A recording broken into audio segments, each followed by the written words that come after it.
नमस्कार बच्चों, आप सभी का स्वागत है आर एस जी के क्लासेस के इस यूट्यूब चैनल पर।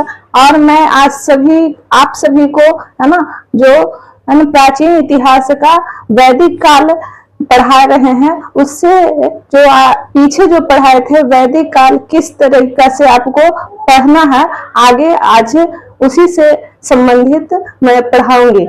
तो यहाँ पे हम देखेंगे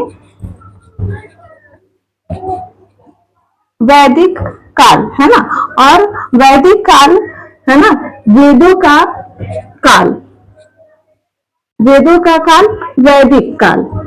और सबसे आपका है ना विश्व का सबसे पुराना जो धर्म है वो कौन सा धर्म है, तो वैदिक धर्म।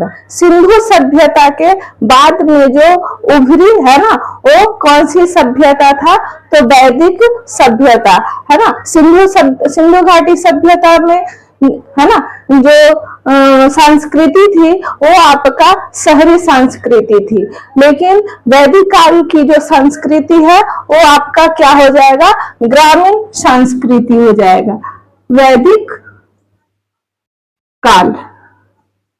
ठीक है, वैदिक काल बताए थे 1500 ईसा पूर्व से 600 ईसा पूर्व तक, वो पूर्व वैदिक काल और उत्तर वैदिक काल। ठीक है, इसमें आपका वेद बता रहे थे। इसका जो आपका वैदिक काल का जो आपका भाषा है वो आपका क्या है, संस्कृत भाषा, है ना, संस्कृत भाषा। इसके बाद है ना ये आपका जो सभ्यता थी, है ना, संस्कृति थी, वैदिक काल की संस्कृति थी, है ना। संस्कृति कैसी थी, तो आपका ग्रामीण संस्कृति थी, है ना, ग्रामीण संस्कृति, है ना। और इसमें जो वैदिक काल का साक्ष्य प्राप्त हुआ है बोजाक कुई, है ना। ठीक है, इससे आगे हम देख लेंगे, लेकिन इसमें जो हम इसका जो आपका लेन देन का जो चलता था वह कैसे चलता है, तो वस्तु विनिमय प्रणाली, है ना, लेन देन की प्रणाली थी, है ना, जो वस्तु विनिमय प्रणाली। मतलब कि हमें कुछ अभी जैसे हम खरीदते हैं उसके लिए हमें, है ना, रुपया को, पैसा को देना पड़ता है, उसके एवज में हमें वस्तु लेनी पड़ती है। और वैदिक काल में है ना किसी वस्तु को खरीदने के लिए वस्तु का ही दिया जाता था। वैदिक काल ऐसा काल स्त्रियों के लिए सबसे उच्च, है ना, सबसे अच्छा जो माना जाता है स्त्री को, तो वैदिक काल माना जाता है। स्थिति क्या था, बहुत ही अच्छी। ठीक है, इस दौर में वैदिक काल में आपकी जो महिला थी ना उसे समानता, समान शिक्षा का अधिकार प्राप्त था। समान आपका, है ना, युद्ध में महिला भाग ले सकती थी, सभा और समिति में महिला भाग ले सकती थी। ठीक है, विवाह आपका करने का उसे आजादी था। कैसा विवाह, प्रेम विवाह करने की उसे स्वीकृति समाज से मिली हुई थी, लेकिन एक नहीं था। हाँ, अगर पति का मृत्यु के उपरांत, है ना, पत्नी महिला शादी विवाह कर सकती थी, है ना। महिला अगर चाहे तो बिना विवाह के भी रह सकती थी। स्वतंत्रता महिला को बहुत अच्छा स्थिति, है ना, बहुत ही बेहतर थी। लेकिन महिला को जो स्थिति गिरने का जो क्रम आया ना, उत्तर वैदिक काल से शुरुआत हो गया। लेकिन ये आपका पूर्व वैदिक काल में बहुत ही अच्छी दशा, महिलाओं की अच्छी दशा माना जाता है आपका वैदिक काल। और उत्तर वैदिक काल में स्त्रियों का दशा गिरने का क्रम शुरू हो गया। ठीक है, जो समाज था ना वो आज के जैसा ही था, पुरुष प्रधान समाज, लेकिन महिला, है ना, महिला का समान अधिकार प्राप्त था, यानी कि समान स्थिति बहुत ही अच्छी थी, है ना। इसमें जो हम पढ़ाए थे आपका, है ना, ऋग्वेद के बारे में हम वेद के बारे में बताए थे कि वेद कितना होता है, तो 4 वेद का आगमन हुआ किसमें, वैदिक काल में। और कितने वेद, तो 4 वेद, ठीक है, 4 वेद, और ऋग्वेद और यजुर्वेद, सामवेद और अथर्ववेद, है ना। तो हम सबको आपको, है ना, क्लास ले चुके हैं। इसके बाद हम डीपली से ऋग्वेद आपका पढ़ाएंगे, ऋग्वेद। और ये ऋग्वेद जो है ये सबसे प्राचीन वेद तो ऋग्वेद, और सबसे, है ना, नया वेद तो अथर्ववेद। वेद, हाँ, और वेद का ब्राह्मण भी थे, जो आगे वाला क्लास में हम लेने का कोशिश करेंगे। हर एक वेद का, है ना, हर एक टाइप के ब्राह्मण होते थे, है ना। ब्राह्मणों का उत्पत्ति भी कहाँ से, तो वेद से, है ना, वैदिक काल से। वेद का भी उत्पत्ति तो वैदिक काल से। इसके बाद ऋग्वेद, और ऋग्वेद में, है ना, ऋग्वेद में देखेंगे कि जो मंडल थे ना, वो कितना थे, तो आपका 10 मंडल, है ना, जो था वो आपका 10 मंडल, है ना, मंडल 10, है ना। उसके बाद सूक्त कितना थे, तो आपका 1028, ये क्या थे, सूक्त। और मंत्र कितने, तो 10,528, है ना, 55 हो सकता है, 28, 10,555, कहीं पर 28 भी रहता है और कहीं पे देखने में, है ना, 10,555 भी रहता है, 52, है ना। तो हम इस तरीका से चलते हैं कि आपका 1028 आपका क्या, तो मंत्र, ठीक है। ये क्या, मंत्र, सूक्त और मंडल, 10 मंडल, यानी भाग कितना है, एक बुक है उसमें लेसन कितना है, तो 10, है ना, 10 क्या है, लेसन है, भाग है। और 10 लेसन में क्या क्या है, इसके बारे में हम लोग को जानकारियां लेना है। तो आपका, है ना, मंडल कितने, तो 10, है ना, 10 मंडल। इसके बाद पहला और दूसरा मंडल जो है ना, वो कैसा मंडल, पहला और दूसरा मंडल जो है ये आपका अपेक्षाकृत मंडल, है ना। पहला और दूसरा ये अपेक्षाकृत, अपेक्षाकृत, है ना। लेकिन हम लोग तीसरा मंडल से देखेंगे, है ना। तीसरा मंडल, जो तीसरा मंडल है वो किनके द्वारा, के द्वारा समर्पित है, तो ये आपका है विश्वामित्र। तीसरा मंडल विश्वामित्र, विश्वामित्र, महर्षि विश्वामित्र के द्वारा, है ना। और इसमें क्या है, तो आपका गायत्री मंत्र है ना। याद रखेंगे तीसरा मंत्र में गायत्री मंत्र।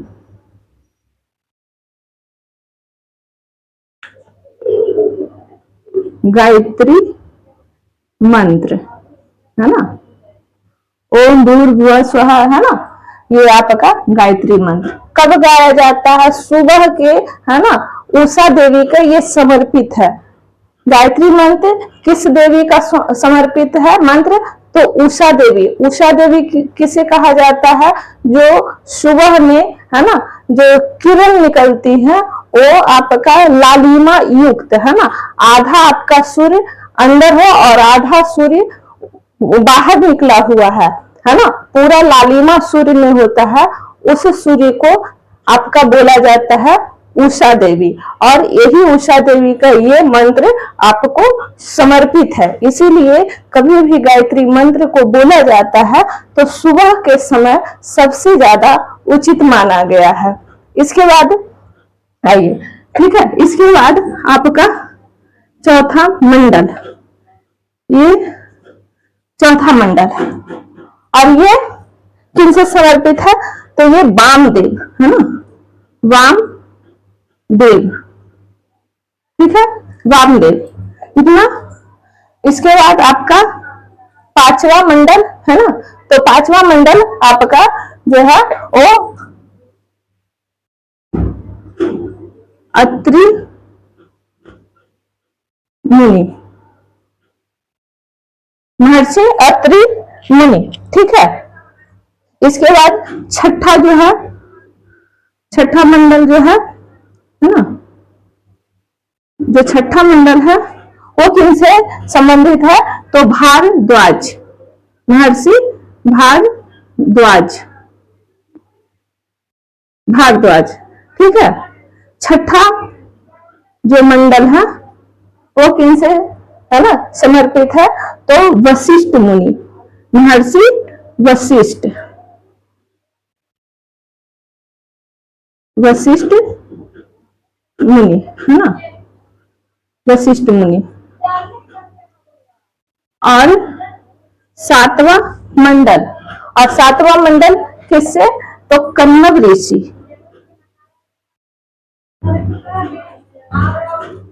कन्नव, कन्नव ऋषि प्लस महिला है ना, महिला, क्योंकि महिलाओं को है ना वेद पढ़ने का, लिखने का है ना, इसमें है ना कोई रोक टोक नहीं था। फिर आपका आठवां मंडल, और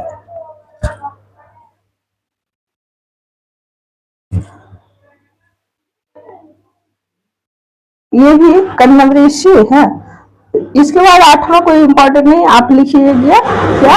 आठवां के बाद नौवां, नौवां मंडल, नौवां मंडल, और नौवां मंडल जो है ये सोम देव को समर्पित है। और 10वां मंडल है ना, ये इसमें 3 है। 10वां मंडल जो है ना वो आपका बाद में जोड़ा गया। तो क्वेश्चन आता है कि बाद में जोड़ा गया मंडल कौन सा मंडल? तो आपका 10वां मंडल। देखिए तीसरा मंडल से लेकर के आपका 7वां मंडल है ना, तीसरा मंडल से लेकर के 7वां मंडल को कहा जाता है ना वंश मंडल या गोत्र मंडल, ठीक है। तीसरा मंडल से लेकर के 7वां मंडल तक क्या? तो आपका वंश मंडल या गोत्र मंडल। क्यों? क्योंकि इसमें जितना भी इधर है ना विश्वामित्र, वामदेव, अत्रि मुनि, जितना देखिएगा ये क्या है, अभी के जो भी ब्राह्मण रहेंगे ये आपका उनका ये टाइटल है ना। अभी जितने भी ब्राह्मण मिलेंगे तो उनका देखिएगा टाइटल, किसी का है ना भारद्वाज लगा हुआ है, किसी का वशिष्ठ लगा हुआ है, किसी का है ना सैंडिल लगा हुआ है, किसी का आपका है ना कश्यप लगा हुआ है, किसी का आपका अत्रि लगा हुआ है। इस तरह जितने भी ब्राह्मण होते हैं उनके जो गोत्र होते हैं वो ऋषि मुनियों के है ना इस नाम से गोत्र होते हैं, और इसीलिए इसे वंश मंडल या गोत्र मंडल नाम दिया गया है। देखिए इसमें जो वैदिक काल की सभ्यता में थी ना, विवाह करने की है ना आजादी थी, प्रेम विवाह भी प्रचलित थी, ठीक है। और महिला विवाह करे ना करे ये स्वतंत्रता प्राप्त थी, लेकिन एक है ना क्या? तो गोत्र, सम गोत्र है ना, सम गोत्र में विवाह वर्जित था। विवाह क्या था? वर्जित, यानी कि आप लड़का या लड़की है ना दोनों एक ही गोत्र हैं तो शादी नहीं होता था। अभी भी बोला जाता है कि लड़का या लड़की दोनों एक गोत्र मिल जाने पर बताया जाता है कि ये दोनों भाई बहन होते। तो हम लोग में क्या होता है, हिंदू धर्म में गोत्र को लिया जाता है, ठीक है, कि गोत्र सम गोत्र में विवाह वर्जित होता है। इस समय वैदिक काल में भी ये देखा गया कि सम गोत्रीय विवाह वर्जित था, ठीक है। इसके बाद आपका है ना 10वां मंडल।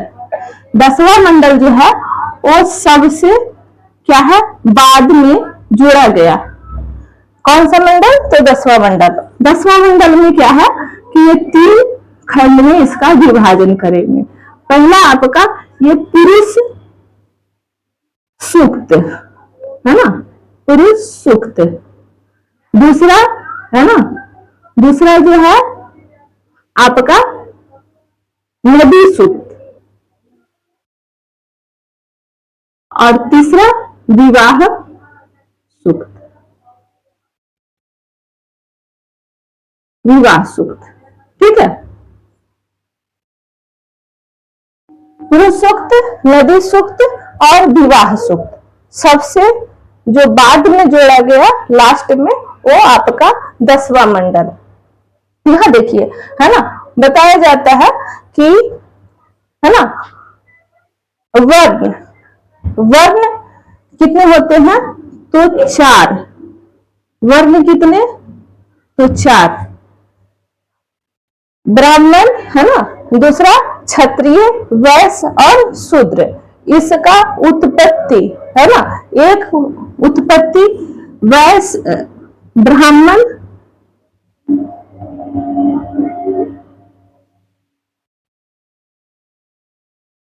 ब्राह्मण, दूसरा क्षत्रिय, वैश्य और शूद्र। ये 4 वर्ण है ना, 4 वर्ण का उत्पत्ति एक विराट, विराट है ना मानव या पुरुष है ना, विराट पुरुष के है ना, विराट पुरुष थे और उन्हीं के अंगों के द्वारा है ना कितना 4 वर्ण की उत्पत्ति हुई। जैसे बताया जाता है कि ब्राह्मण है ना विराट पुरुष के मुख से है ना, मुख से, और क्षत्रिय को विराट पुरुष के क्या से? तो आपका बाह से है ना, भुजा, भुजा। और वैश्य की उत्पत्ति तो उदर यानी पेट, और शूद्र की उत्पत्ति तो आपका पैर। लेकिन ब्राह्मण कहने का यहाँ ये मतलब नहीं होता है कि जाति विशेष है ना, जाति विशेष नहीं। पहले भी बताए थे कि आर्यों का मतलब है ना श्रेष्ठ होता है, और ऋग्वेद वैदिक आर्य क्या थे? श्रेष्ठ थे। क्या बोलने वाले थे? तो संस्कृत भाषा बोलने वाले ये आर्य थे, ठीक है। ब्राह्मण के मतलब यहाँ नहीं होता है जाति विशेष, ठीक है। ब्राह्मण के मतलब ये होता है जो है ना किसी समाज में पढ़ लिख करके और सभी को शिक्षा दे रहे हैं है ना, उन्हें कहा जाता है, कहा जा रहा था वैदिक सभ्यता में ब्राह्मण है ना। जो ये जो कर्म विशेष समाज जो था ना वैदिक काल में, वो कैसा था? सामाजिक जो है था वो आपका कर्म प्रधान था, कर्म प्रधान है ना, कर्म प्रधान सभ्यता था, संस्कृति था, ना कि है ना जन्म पे। अभी जो है ना हम लोग को सभ्यता संस्कृति है जन्म आधारित है, लेकिन वैदिक काल में क्या थी? कर्म आधारित संस्कृति थी। जो जैसा कर्म करेगा, जैसा यानी कि काम करेगा, उस तरीका से आपका है ना जाना जाएगा है ना कि ब्राह्मण। अभी जो होता है ना कि ब्राह्मण मतलब है ना ब्राह्मण पंडित, और ब्राह्मण का बेटा ब्राह्मण है ना, चाहे वो पढ़ा लिखा ना हो, चाहे कुछ भी हो है ना, नालायक हो, फिर भी वो क्या कहलाएगा?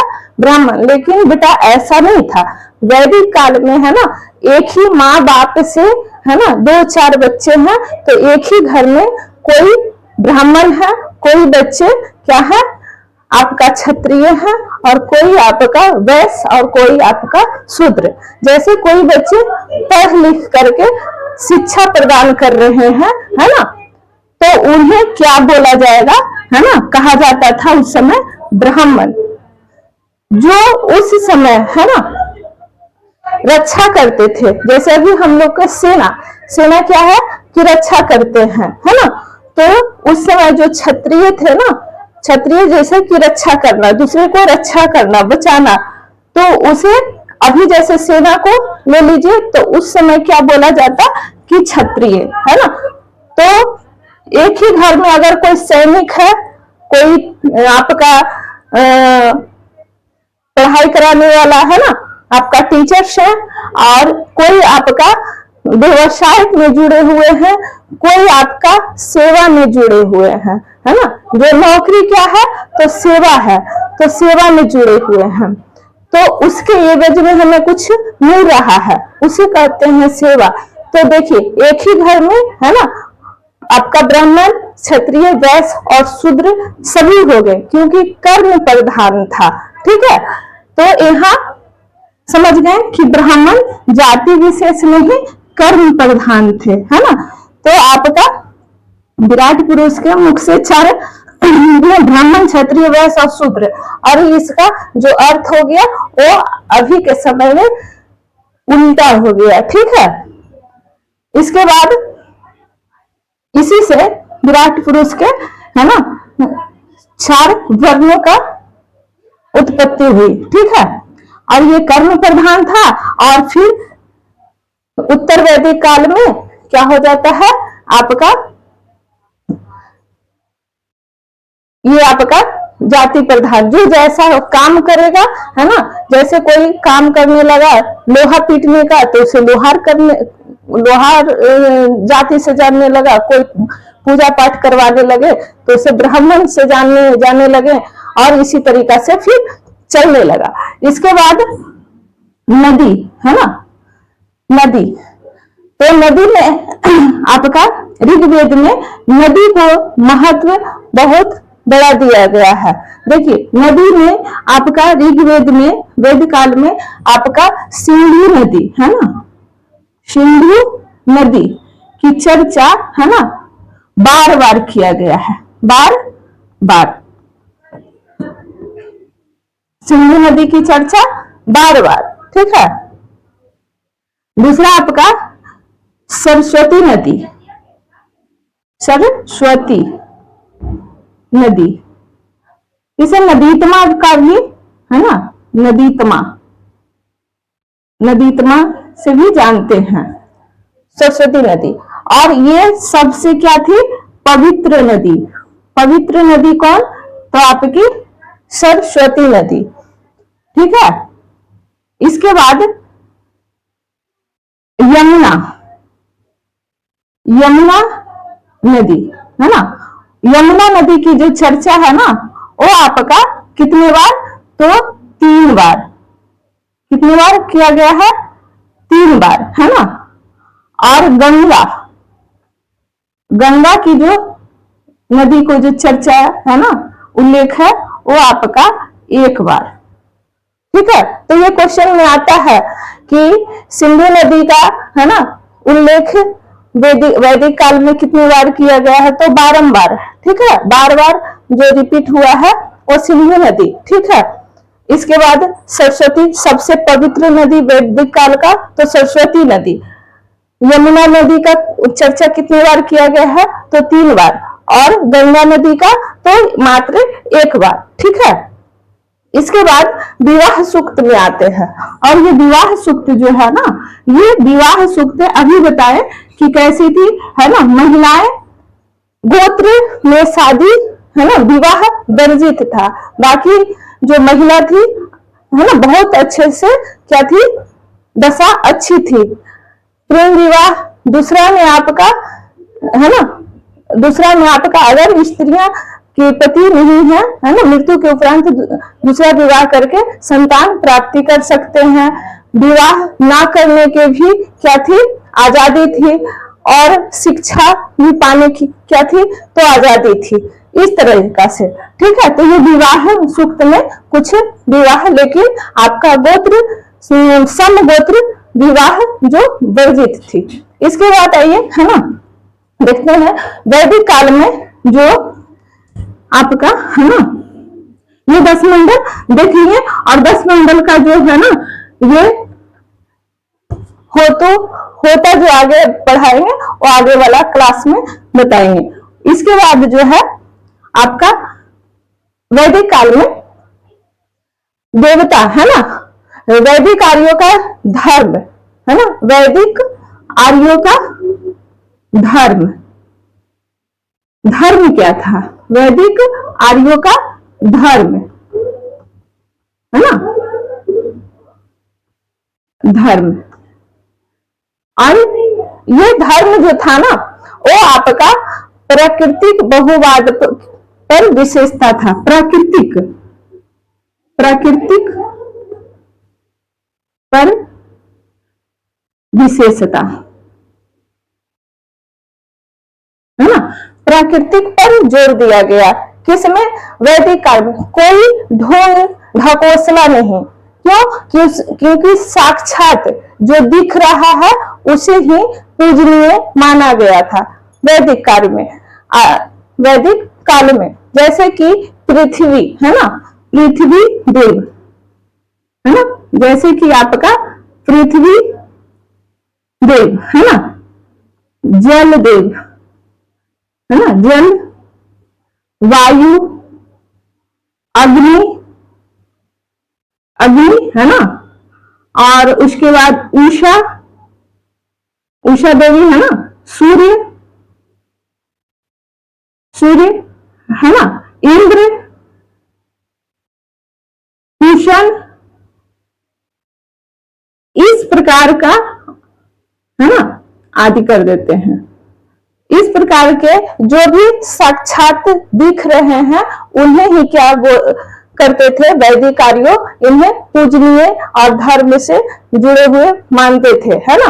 बाकी मूर्ति पूजा, मंदिर और यज्ञ थोड़ा बहुत है ना, बहुत कम क्या यज्ञ वगैरह की चर्चा है किसमें, ऋग वैदिक काल में यज्ञ है ना बहुत कम, स्तुति ज्यादा, मंत्र ज्यादा है ना, मंत्र के द्वारा है ना भगवान को प्रसन्न किया जाता था, स्तुति के द्वारा भगवानों को प्रसन्न किया जाता था, ना कि है ना पूजा पाठ आडंबर और मंदिर और ये आपका मूर्ति पूजा ये नहीं थी। ठीक है, इसमें जो वैदिक काल में जो ऋग्वेद में है ना सबसे प्रधान है ना, प्रधान जो देवता थे, सबसे प्रधान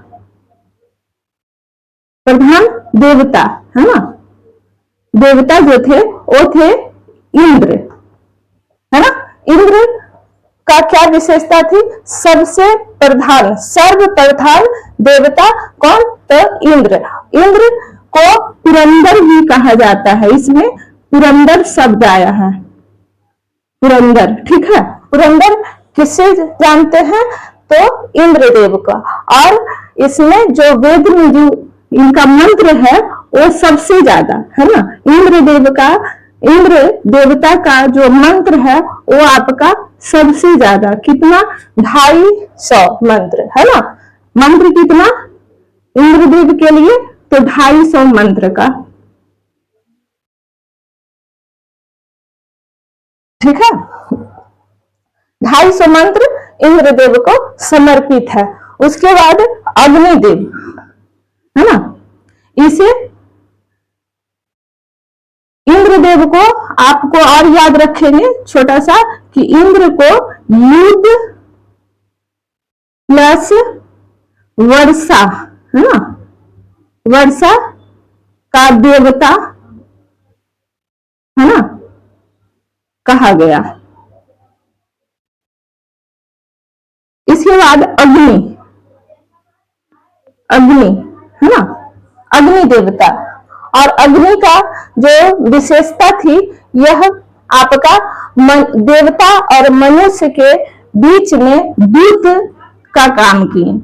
क्या, तो अग्नि देव जो है ना वो देवता प्लस मनुष्य है ना, मनुष्य के बीच दूत का कार्य है ना।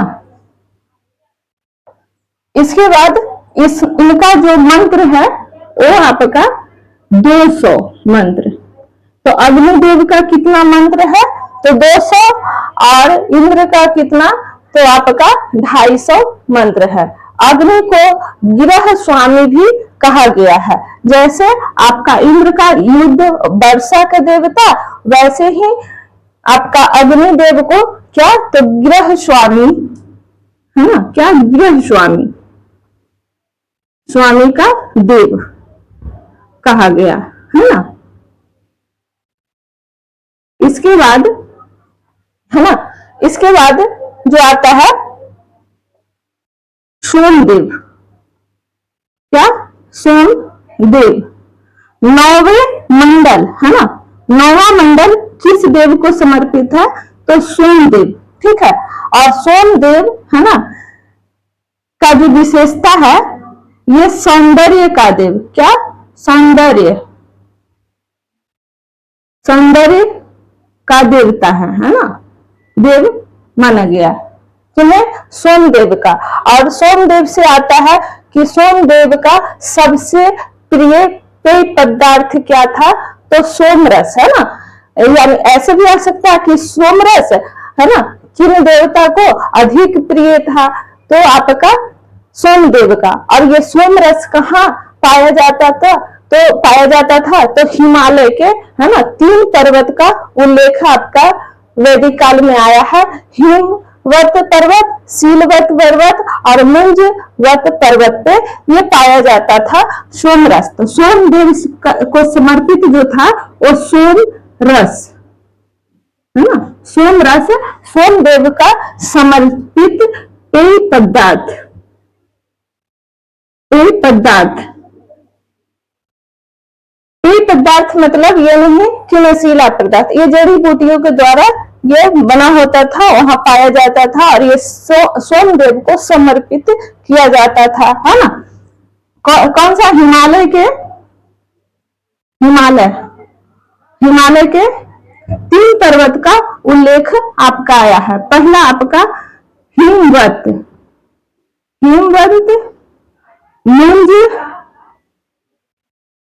मुंजवत और सीलवत पर्वत पे पाया जाने वाला सोमरस, ठीक है, सोम देव का समर्पित। इसके बाद जो है वो आपका सविता देव, है ना। तीसरे मंडल में जो आपको बताए थे, ये गायत्री मंत्र जो है किस देवता को समर्पित है? तो ये सविता देव, है ना, सविता देव के समर्पित है आपका सविता देवी, है ना। और इन्हीं को समर्पित क्या है? तो गायत्री मंत्र है। और ये अभी भी बताएं कि जो लालिमा, सूर्य की पहली किरण जो होता है पूरा लालिमा युक्त, इन्हें ही सविता देवी बोला जाता है। और इन्हीं का मंत्र, है ना, गायत्री मंत्र जो सुबह में उच्चारण किया जाता है ना। इससे बताया बहुत सारे कि बच्चों को बुलवाने से, है ना, इससे क्या होता है कि उसका दिमाग जो है ना शार्प होता है, ठीक है। इसके बाद कुशन देव,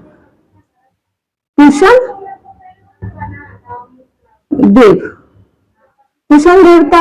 और ये किससे? तो पशुओं का, है ना, पशुओं का देवता। कौन? कुशन देव, पशुओं का देवता। बताए थे, है ना, कि वैदिक काल में जो सबसे आपका पशु प्रिय वो आपका गाय, है ना। सबसे प्रिय पशुपालन इन लोग करते थे। और खेती भी आजीविका, वैदिक काल के मानव की आजीविका की आधार क्या थी? तो खेती और प्लस पशुपालन, ठीक है। वैदिक काल के है ना जो आर्यों का ना कृषि प्लस पशुपालन पर इनका क्या था? जीवन आधारित ये चलाते, जीवन यापन करते थे। और सबसे प्रिय जो पशु था वो क्या थी? तो आपकी गाय। गाय आप की, आर्यों की, है ना, वैदिक काल का सबसे पवित्र और सबसे प्रिय पशु आपका गाय। और गाय को इस तरीका से यहाँ दंड दिया जाता था। गाय को अगर कोई क्षति पहुंचाता है, नुकसान पहुंचाता था, तो इसके लिए बहुत कठोर दंड था, है ना, मृत्यु दंड तक की प्रावधान थी। अगर गाय को कोई नुकसान पहुंचाता है तो इन्हें कौन सी व्यक्ति को, मानव को दिया जाता था, तो मृत्यु दंड, है ना। और आपका, है ना, तो ये याद रखेंगे। वैदिक काल के आर्य क्या थे, जो गाय सबसे प्रिय पशु, है ना, इन लोग हाथी से परिचित नहीं थे, ठीक है। हाथी से ये परिचित नहीं थे, है ना, हाथी से परिचित नहीं थे। उत्तर वैदिक का ये आपका सिंधु घाटी सभ्यता में क्या पढ़े थे कि उन लोग, है ना, गाय से ये परिचित नहीं थे, घोड़ा से इन लोग परिचित नहीं थे, ठीक है। लेकिन आपका वैदिक काल में सबसे प्रिय पशु तो आपका गाय, हाथी से इन लोग को, है ना, पहचान नहीं था। लोहा का सबसे प्रथम बार जो धातु, लोहा की धातु प्रथम बार इस्तेमाल किया गया वो कब, तो वैदिक काल में, ठीक है। इनका आपका जो पहनावा था, है ना, वैदिक कार्यों का पहनावा जो था वो क्या था, तो आपका इन लोग का जो पहनावा था वो आपका, है ना, अधिवस्त्र, द्रापी वस्त्र, लावदा, है ना, निष्क मतलब गले का हार, अध्वस्त्र और अधिवस्त्र। खेती जो, है ना, पशु में याद रखेंगे क्या, तो गाय सबसे प्रधान प्रमुख। और कृषि में सबसे पहले जो कृषि ये किए तो जौ, है ना, इसे यव बोला जाता था इस समय, है ना, जौ को क्या सब, तो यव, ठीक है।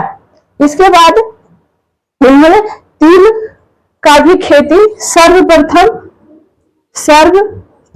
जो तिल है ना, तिल की खेती कौन किया था, तो वैदिक काल में वैदिक आर्यों के द्वारा तिल की खेती सर्वप्रथम किया गया, है ना।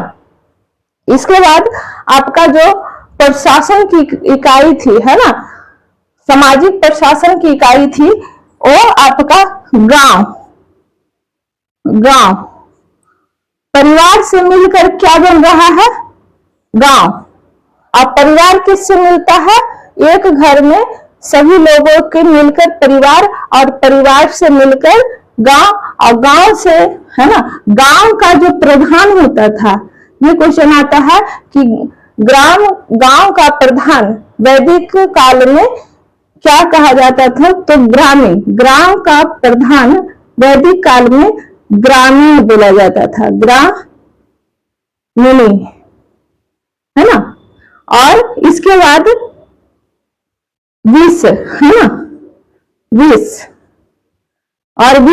है ना, कई गांव मिल करके विष का निर्माण होता था। और विष का जो प्रधान होते थे वो विषपति, ठीक है। और कई विष मिल करके, है ना, जल का निर्माण होता था, ठीक है। कई विष मिल करके जल का निर्माण होता था। और ये जल कितना थे, तो 11, ठीक है, 11 जन। और आगे जो 11 जन थे, और इन्हीं के बीच एक 10 राज्य युद्ध भी हुआ था, कबीला के नाम से भी जानते थे, ठीक है। इसके बाद आपको, है ना, इसमें याद रखना है कि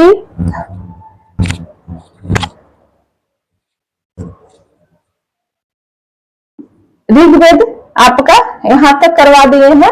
इसके बाद हम आगे जो बढ़ेंगे वो आपका यजुर्वेद, है ना, वेद। और यजुर्वेद में आपको क्या है, तो यज्ञ अनुष्ठान है ना, यज्ञ अनुष्ठान से संबंधित क्या यजुर्वेद। तो ये आज से है ना, आज में कल के क्लास में आप लोग को बताया जाएगा। और इसी तरह से आप पढ़ते रहिए और लाइक, सब्सक्राइब और शेयर कीजिए। थैंक यू बच्चों।